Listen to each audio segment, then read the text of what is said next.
মেয়ের স্কুলে এখন পরীক্ষা চলছে, তাই টিফিনটা একটু হালকা করে দিই। আর আমি সবসময় চেষ্টা করি যাতে ওকে হেলদি খাবারটা খাওয়াতে পারি।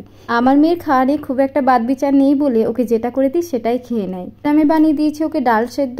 এখানে 4 রকমের ডাল আছে, মুগ, মসুর, রোমা আর গোটা ছোলাকে একসাথে সারা রাত ভিজিয়ে রেখেছিলাম। সেটাকেই সকালে জল পাল্টে পাল্টে ভালো করে ধুয়ে নিয়ে সামান্য একটু লবণ আর 2 ফোঁটা তেল দিয়ে 5-6টার মতন সিটি দিয়ে দিয়েছিলাম। তাতে দিয়েছি একটা গোটা বেদানা।